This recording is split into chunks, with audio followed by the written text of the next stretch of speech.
नमस्कार मित्रों, आपका स्वागत है न्यूराइज क्लासेस पर। आज बात करेंगे आर्थिक परिदृश्य पे। जो करंट में टॉपिक चल रहे हैं, जैसे सुभद्रा योजना किस राज्य ने स्टार्ट की है, एनपीएस वात्सल्य योजना है, पीएम आशा योजना है, इन सभी के बारे में चर्चा कर लेते हैं। आइए बात करते हैं। तो यहाँ पे पहला जो टॉपिक दिया है, ग्लोबल फिनटेक फेस्ट 2024, ये कहाँ पे आयोजित किया गया है? तो इसका आयोजन की बात करें तो यह आयोजित किया गया मुंबई में जियो वर्ल्ड कन्वेंशन सेंटर में 28 से 30 अगस्त 2024 के बीच आयोजित होता है। कहाँ पे आयोजित होता है? तो मुंबई में जियो वर्ल्ड कन्वेंशन सेंटर 28 से 30 अगस्त 2024 के बीच जो है आयोजित होता है। अब यहाँ पे पूछ लिया जाता है कि किसके द्वारा ये आयोजित किया गया, तो ये महत्वपूर्ण बन जाता है। आइए बात करते हैं। तो ये जो है payments counselling of India, fintech conservation counselling, national payments corporation of India, ये जो है 3 संस्थाओं द्वारा ये आयोजित किया गया है। यहाँ पे 2 पॉइंट महत्वपूर्ण बन जाते हैं, कब आयोजित होता है और कहाँ पे आयोजित होता है, किसके द्वारा आयोजित किया गया। और सबसे महत्वपूर्ण ये बन जाता है, ये जो है फिनटेक फेस्ट जो है एक कौन सा संस्करण था? तो 5वां संस्करण था। ये याद रखिए, 5वां संस्करण था। आगे कुछ महत्वपूर्ण पॉइंट पे इसकी बात करते हैं।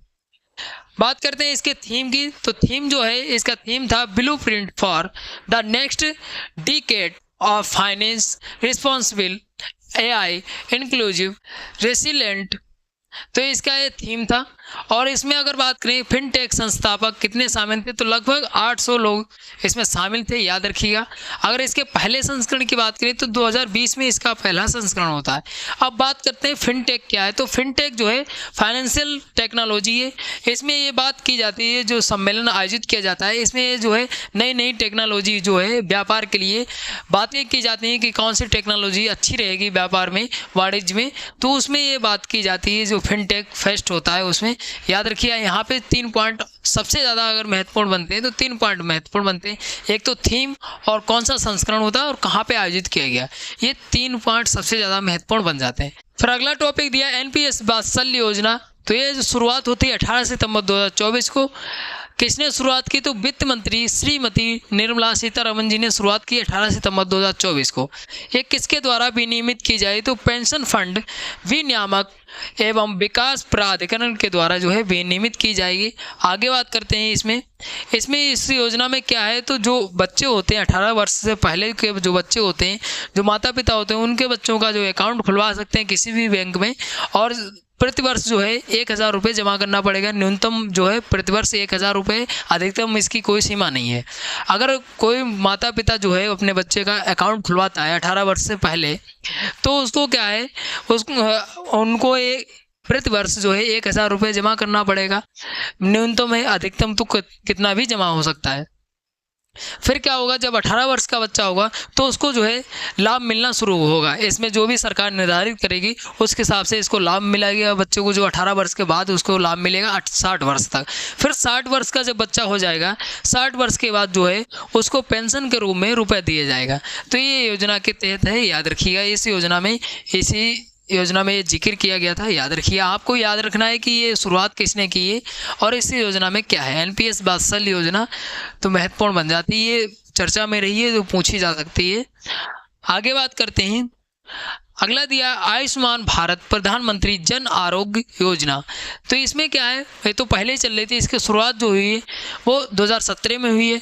अब इसमें परिवर्तन किया गया है कि जो 70 वर्ष से ऊपर के जो वरिष्ठ नागरिक होंगे उनको भी जो है स्वास्थ्य बीमा दिया जाएगा।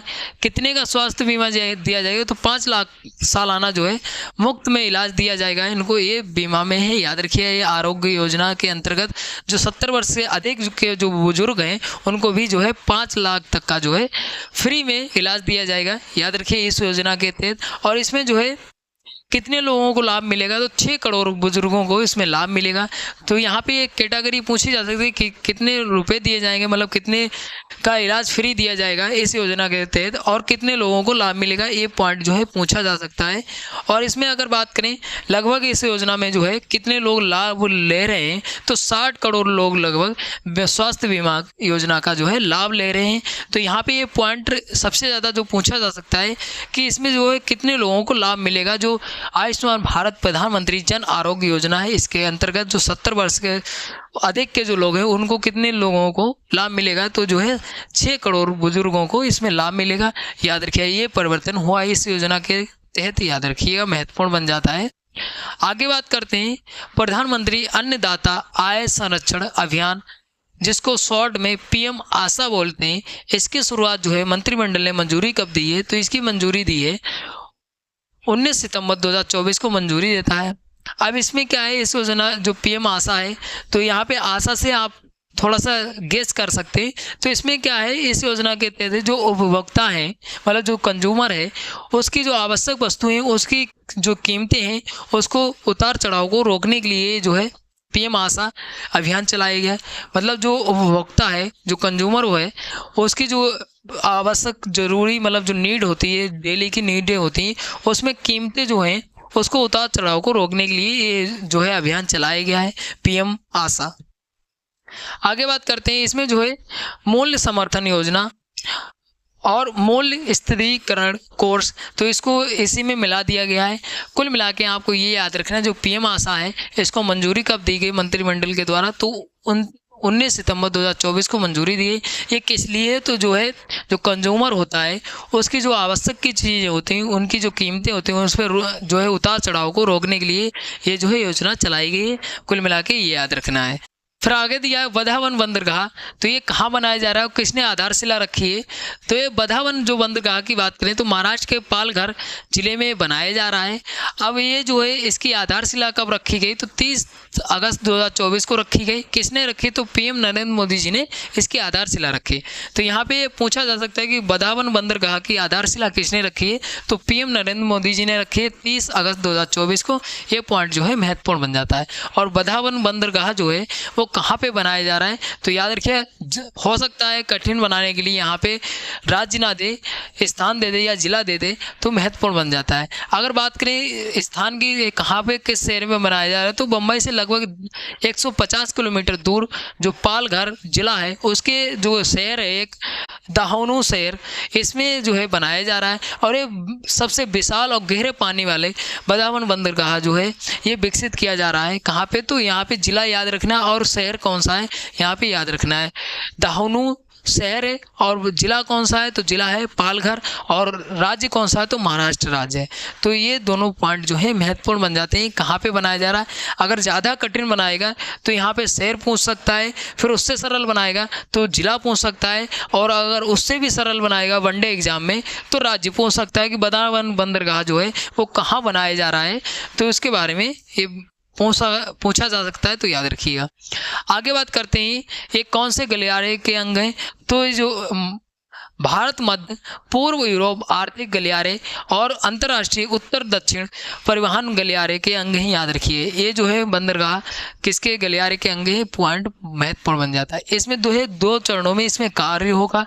एक चरण जो पूरा होगा वो 2029 में पूरा होगा, और दूसरा चरण जो पूरा होगा वो 2039 में पूरा होगा, याद रखिएगा। और ये बंदरगाह इस तरीके से डिजाइन किया जा रहा है कि अगर विश्व में देखा जाए तो जो 10 सर्वश्रेष्ठ जो बंदरगाह हैं उसमें जो है एक इसका भी नाम होगा, जो बधावन बंदरगाह है। तो याद रखिए विश्व में जो 10 सर्वश्रेष्ठ जो बंदरगाह लिस्ट में आते हैं उसमें ये भी बंदरगाह आएगा, याद रखिएगा। आगे यहाँ पे 2 चरणों में बनाया जाएगा, ये पॉइंट भी महत्वपूर्ण बन जाता है, याद रखिएगा। आगे बात करते हैं इस बंदरगाह में जो है 9 कंटेनर टर्मिनल बनाने की योजना है। तो यहाँ पे कितने टर्मिनल बनाए जाएंगे, तो ये भी महत्वपूर्ण बन जाता है। अगर इसकी लंबाई की बात करें तो 1000 मीटर लंबा है, 1000 मीटर लंबा। फिर बात करें निर्माण कौन कर रहा है, तो जवाहरलाल नेहरू बंदरगाह प्राधिकरण कर रहा है, और महाराष्ट्र समुद्री बोर्ड इसकी हिस्सेदारी कितनी है, तो 74% जो है जवाहरलाल नेहरू बंदरगाह प्राधिकरण की है, और 26% जो हिस्सेदारी है वो किसकी है, वो है महाराष्ट्र समुद्री बोर्ड की। तो यहाँ पे हिस्सेदारी भी पूछी जा सकती है कि कितना कितना हिस्सा है। आइए आगे बात करते हैं। फिर अगला टॉपिक दिया श्वेत क्रांति 2.0। श्वेत क्रांति पहले चल रही थी, आप दूध से संबंधित है श्वेत क्रांति, तो इसको फिर से शुरुआत की गई है, श्वेत क्रांति 2.0 नाम दिया गया है। ये जो है शुरुआत किसने की है, तो शुरुआत की बात करें तो केंद्रीय गृह मंत्री, सहकारिता मंत्री श्री अमित शाह जी और डेयरी एवं पंचायती राज्य मंत्री जो हैं राजीव रंजन उर्फ लल्लन सिंह, इन्होंने जो है 19 सितंबर 2024 को नई दिल्ली में जो है सहकारिता मंत्रालय की बैठक होती है, सहकारिता मंत्रालय की बैठक होती, उसी में ही इसको जो है स्टार्ट किया गया, श्वेत क्रांति 2.0 की शुरुआत की गई है। अब इसमें क्या क्या लक्ष्य रखे गए हैं उनके बारे में बात कर लेते हैं। आगे बात करते हैं, इसमें 4 क्षेत्र बताएंगे। क्या क्षेत्र बताएंगे, तो इसमें जो है महिला किसानों का सशक्त बनाना एक क्षेत्र ये है, और दूसरा क्षेत्र ये बताएगा दुग्ध उत्पादन में वृद्धि करना, और तीसरा ये बताएगा डेयरी क्षेत्र में बुनियादी ढांचे को मजबूत करना, चौथा जो है डेयरी निर्यात को बढ़ाना। तो ये 4 क्षेत्र बताए गए हैं इसमें।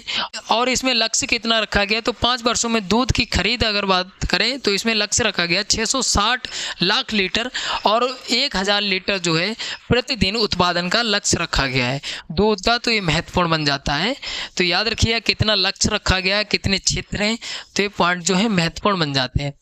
अगर बात करें आगे, तो प्रधानमंत्री जन धन योजना जो चल रही थी उसके 10 वर्ष पूरे हो गए। तो यहाँ पे प्रश्न पूछा जा सकता है कि जो प्रधानमंत्री जन धन योजना है उसके कितने वर्ष पूर्ण हो चुके हैं, तो 10 वर्ष पूर्ण हो चुके हैं। अब 10 वर्ष पूर्ण हो चुके तो इसका पहला भी प्रश्न बनाया जा सकता है कि कब से स्टार्ट हुई थी, 2014 से स्टार्ट होती है और 10 वर्ष पूरे हो गए। आगे बात करते हैं, प्रधानमंत्री किसान मान धन योजना जो चल रही थी उसके 5 वर्ष पूरे हो गए। ये स्टार्ट कब होती है, तो 2019 में स्टार्ट होती है, अब जो है 5 वर्ष पूरे हो गए। ये दोनों पॉइंट पूछे जा सकते हैं, याद रखिएगा। पूछ लेता है कि प्रधानमंत्री किसान मान धन योजना के कितने वर्ष पूरे हो चुके हैं, तो ये जो है 5 वर्ष पूरे हो चुके हैं। या पूछा जा सकता है प्रधानमंत्री जन धन योजना के कितने वर्ष पूरे हो चुके हैं, तो 10 वर्ष पूरे हो चुके हैं। तो इस तरीके से प्रश्न पूछे जाते हैं, याद रखिएगा। आगे बात करते हैं, आगे बात करें सुभद्रा योजना 2024, ये किस राज्य ने शुरू की है, तो अगर राज्य की बात करें तो ये जो है किसने शुरू की है, तो उड़ीसा राज्य ने शुरू की है। कब से, तो 17 सितंबर 2024 को, और 17 सितंबर 2024 को शुरू की है। ये क्यों महत्वपूर्ण डेट है, क्योंकि जो पीएम है नरेंद्र मोदी जी, उनका जन्मदिन होता है 17 सितंबर को, उसी दिन जो है उड़ीसा राज्य ने इसको शुरू किया है।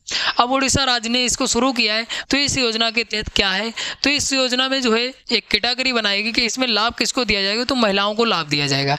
अब महिलाओं की कितनी एज निर्धारित की गई, तो 21 से 60 वर्ष की महिलाओं को ये लाभ मिलेगा। और इसमें क्या लाभ मिलेगा, तो इसमें जो है 10-10 हज़ार रुपये जो है प्रति साल जो है महिलाओं को दिए जाएंगे। अब कहाँ पे दिए जाएंगे, किस तरीके से दिए जाएंगे, उनके बारे में भी चर्चा कर लेते हैं। उन महिलाओं को दिया जाएगा जिसका पारिवारिक आय जो है 2.5 लाख से कम होगी, उन महिलाओं को जो है 10,000 रुपये प्रति वर्ष दिया जाएगा। अब कैसे दिया जाएगा, तो पहली किस्त जो है 5,000 रुपये की राखी पूर्णिमा के दिन दी जाएगी, और दूसरी किस्त जो दी जाएगी उसके बारे में बात कर लेते हैं। तो दूसरी किस्त जो दी जाएगी वो अंतर्राष्ट्रीय महिला दिवस जो होता है 8 मार्च को, उस दिन दूसरी किस्त दी जाएगी। कुल मिला के जो है ये 5 वर्ष की योजना है, और 5 वर्ष में जो है 50,000 रुपये जो है प्रति महिला को दिए जाएंगे। और ये महिला वही होगी जो उड़ीसा राज्य की, उसी को लाभ मिलेगा। ऐसा नहीं है कि किसी राज्य की जो महिला है वहाँ रहने लगी तो उसको नहीं मिलेगा, जो उड़ीसा राज्य का निवासी है उसी को महिला को ये दिया जाएगा। अब यहाँ पे 5 वर्ष की योजना है, 2024 से 2029 तक चलेगी, और इसमें जो है 50,000 वित्तीय सहायता दी जाएगी महिलाओं को। कुल मिला के अगर देखा जाए तो 10,000 रुपये प्रति वर्ष दिया जाएगा, 2 किस्तों में पैसा दिया जाएगा। आगे बात करते हैं, उड़ीसा के मुख्यमंत्री की बात करें तो श्री नवीन पटनायक जो है इसके मुख्यमंत्री भी पूछे जा सकते हैं।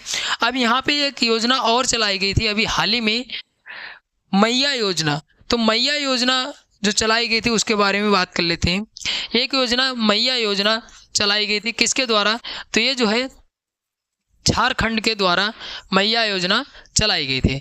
झारखंड के सीएम कौन है, तो हेमंत सोरेन सीएम है, हेमंत सोरेन सीएम है, याद रखिएगा, हेमंत सोरेन ये सीएम है, इन्होंने इस योजना को चलाया है मैया योजना। इसमें क्या है, तो इसमें जो है महिलाओं को प्रति माह जो है 1,000 रुपये दिए जाएंगे महिलाओं को।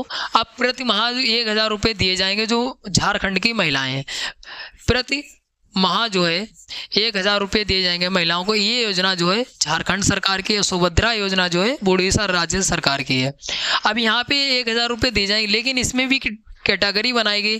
क्या है? जिसकी पारिवारिक आय 8 लाख से कम होगी। कितनी? 8 लाख से कम होगी, उसी को जो है 1,000 रुपये प्रति माह दिया जाएगा। तो ये योजना है मैया योजना जो है वो किसकी है? तो ये झारखंड सरकार की मैया योजना। सुभद्रा योजना जो है उड़ीसा राज्य सरकार की है। तो ये योजनाएं जो है महत्वपूर्ण बन जाती हैं, ये पूछी जा सकती हैं। तो यहाँ पे जितने भी महत्वपूर्ण आर्थिक जो परिदृश्य है उसके बारे में जो जितने भी महत्वपूर्ण टॉपिक थे यहाँ पे जो 100 में 100% पूछे ही जाने हैं वही यहाँ पे चर्चा किया था। आशा करते हैं आपको वीडियो अच्छी लगी तो लाइक शेयर कमेंट करिए। और कोई डाउट बचता है या कोई नया टॉपिक आपको चाहिए तो आप कमेंट करके ज़रूर बताइएगा। अगर आपको इसकी PDF चाहिए तो आप न्यूराइज व्हाट्सएप चैनल से जुड़िए, लिंक डिस्क्रिप्शन में मिल जाएगी, आप वहाँ से ज्वाइन कर सकते हैं, आपको निःशुल्क PDF मिल जाएगी। मिलते हैं अगली वीडियो में, तब तक के लिए धन्यवाद।